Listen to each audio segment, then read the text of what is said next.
ನ್ಯೂಸ್ಗೆ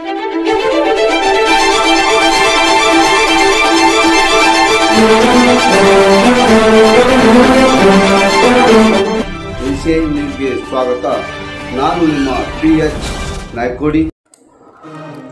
ಕರ್ನಾಟಕ ಕಾವಲು ಪಡೆಯ ವತಿಯಿಂದ ದಿನಾಂಕ 3/4/2025 ರಾಜ್ಯ ಮತ್ತು ಕೇಂದ್ರ ಸರ್ಕಾರವು ಸಾರ್ವಜನಿಕರ ದಿನಬಳಕೆ ವಸ್ತು, ಡೀಸೆಲ್, ಹಾಲು, ಮೊಸರು, ದಿನಸಿ ಪದಾರ್ಥಗಳು ಬಸ್ ದರ ಏರಿಕೆ ಮಾಡಿರುವುದನ್ನು ಖಂಡಿಸಿ ಪಟ್ಟಣದ ರಾಷ್ಟ್ರೀಯ ಹೆದ್ದಾರಿಯ ಬಸವೇಶ್ವರ ವೃತ್ತದಿಂದ ಮೆರವಣಿಗೆಯ ಮುಖಾಂತರ ರಾಜ್ಯ ಮತ್ತು ಕೇಂದ್ರ ಸರ್ಕಾರದ ವಿರುದ್ಧ ಘೋಷಣೆ ಕೂಗಿ ಕೆಎಸ್ಆರ್ಟಿಸಿ ಬಸ್ ನಿಲ್ದಾಣದ ಮುಂಭಾಗ ಹೆದ್ದಾರಿಯಲ್ಲಿ ಮಾನವ ಸರ್ಪವನ್ನು ನಿರ್ಮಿಸಿ ಮಡಹಳ್ಳಿ ವೃತ್ತದ ಹಾಲಿನ ಡೈರಿಯ ಮುಂಭಾಗದಲ್ಲಿ ಪ್ರತಿಭಟನೆ ಮಾಡಲಾಯಿತು.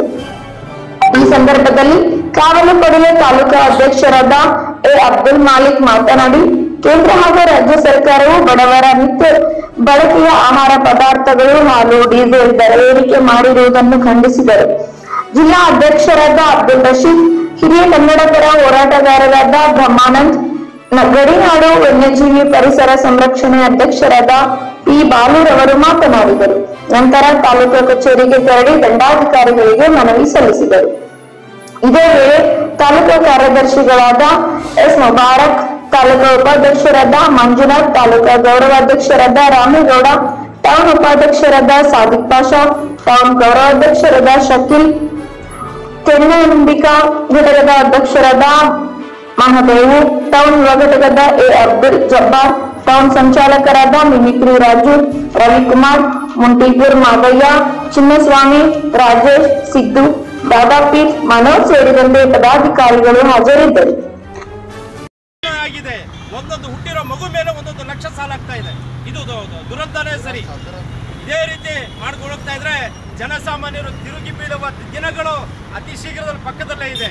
ಹಾಗಾಗಿ ಎಚ್ಚೆತ್ತುಕೊಂಡು ಏನು ಹಾಲಿನ ದರ ಇದೆ, ಒಂದು ಲೆಕ್ಕದಲ್ಲಿ ರೈತರಿಗೆ ಒಳ್ಳೇದಾಗ್ತದೆ, ಇನ್ನೊಂದು ಲೆಕ್ಕದಲ್ಲಿ ಬಡ ಸಾಮಾನ್ಯರಿಗೆ, ಬಡವರಿಗೆ ಹಾಲು ತಗೊಳ್ಳೋಕೆ ಬಹಳ ತೊಂದರೆ ಆಗ್ತಾ ಇದೆ.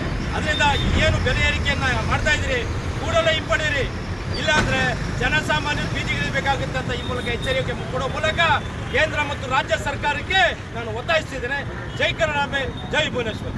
ಬೇಕೇ ಬೇಕು.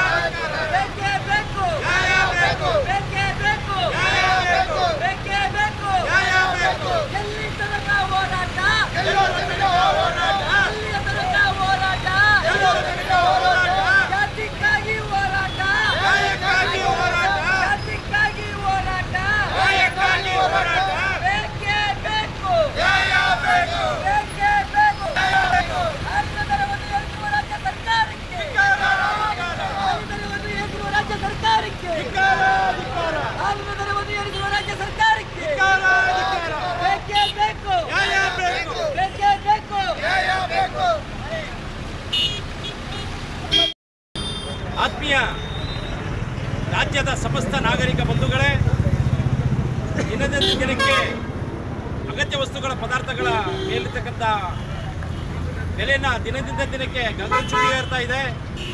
ಜನಸಾಮಾನ್ಯರು ಬದುಕುವುದು ಬಹಳ ಕಷ್ಟಕರವಾಗಿದೆ.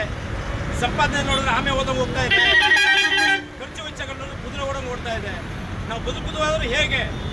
ನೀವು ಮಹಿಳೆಯರಿಗೆ ಉಚಿತ ಕೊಡೋ ನೆಪದಲ್ಲಿ ಹಲವಾರು ಯೋಜನೆ, ಗ್ಯಾರಂಟಿ ಯೋಜನೆ ತರುವ ನೆಪದಲ್ಲಿ ತೆರಿಗೆ ಮೇಲೆ ತೆರಿಗೆ ವಿಧಿಸುವ ಮೂಲಕ, ಅದರಿಂದ ಬೆಲೆ ಏರಿಸುವ ಮೂಲಕ ಜನಸಾಮಾನ್ಯರ ಜೇಬಿಗೆ ಕತ್ತರಿ ಹಾಕುತ್ತಿರುವುದು ಸರಿಯಿಲ್ಲ ಅಂತ ಈ ಸಮಯ ಎಚ್ಚರಿಕೆಯನ್ನು ಕೊಡುವ ಮೂಲಕ ಈ ಹೋರಾಟವನ್ನು ಹಮ್ಮಿಕೊಂಡಿದ್ದೇವೆ. ಪದೇ ಪದೇ ತೆರಿಗೆ ವಿಧಿಸ್ತಾ ಇದ್ರೆ ಈ ಕಡೆ ಹಾಲಿನ ದರ ಏರಿಕೆ ಆಗ್ತಿರ್ಬೋದು, ಈಗ ಡೀಸೆಲ್ ಬೆಲೆ, ಹಾಲಿಂದ ಹಿಡಿದು ಆಲ್ಕೋಹಾಲ್ ತನಕನೂ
ಒಟ್ಟಾಗಿ ಹೋರಾಟ